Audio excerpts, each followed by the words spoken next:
गढ़वाल राजीव स्वरूप जी जो उत्तराखंड की कानून व्यवस्था को लगातार बेहतर बनाने के लिए प्रयासरत हैं और इसी के साथ वो गढ़वाल दौरे पर है, ओखीमठ का दौरा कर रहे हैं और हमारे साथ रुद्रप्रयाग में जुड़े हैं राजीव स्वरूप जी। हम उनसे बात करते हैं। सर नमस्कार, न्यूज़ 127 में आपका स्वागत है। थैंक यू जी।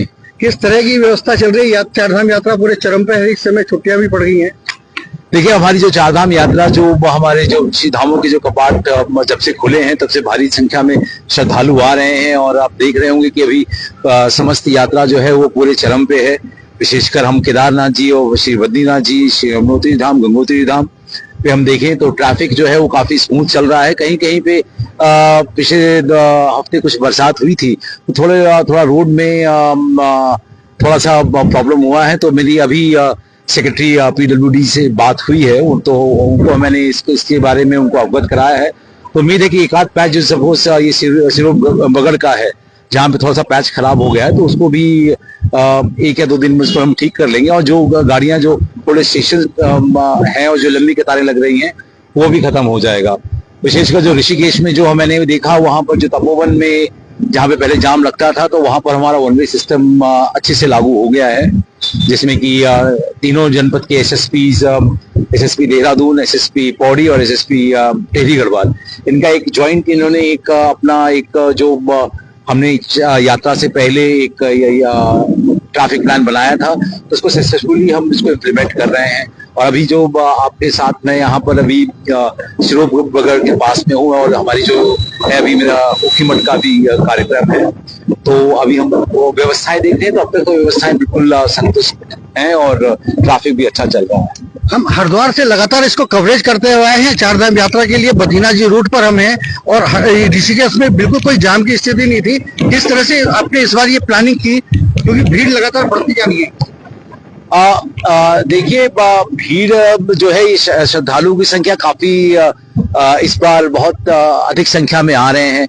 जैसा कि आप अवगत होंगे जो हमारा ये दिल्ली देहरादून हाईवे भी खुला है तो उससे भी जो यात्रा में जो वृद्धि है वो कम से कम मैं समझ रहा हूँ कि विगत वर्षों की भांति इस वर्ष लगभग 25% अधिक श्रद्धालु आ रहे हैं।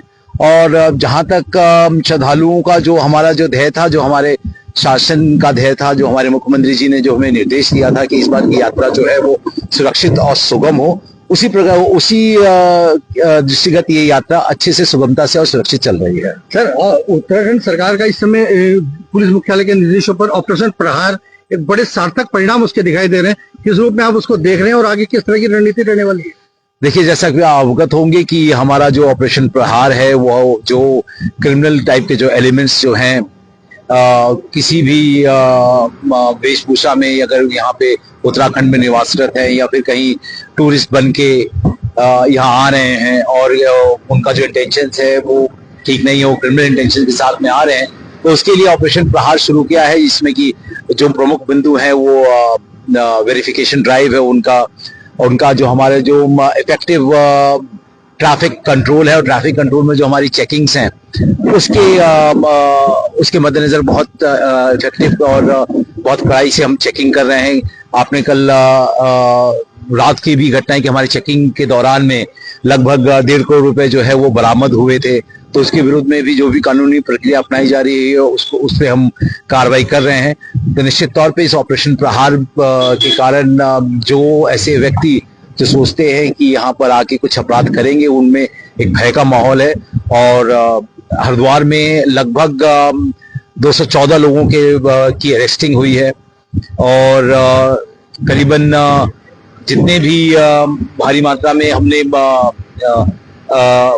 जो असले हैं, जो असले को सप्लाई करते हैं उनके विरुद्ध भी हम लोगों ने कार्रवाई की है। तो ऑपरेशन प्रहार निश्चित तौर पे अच्छा चल रहा है। अभी 1 महीने का भी था, अब इसको और हम अपने रेंज में इसको एक्सटेंड कर रहे हैं।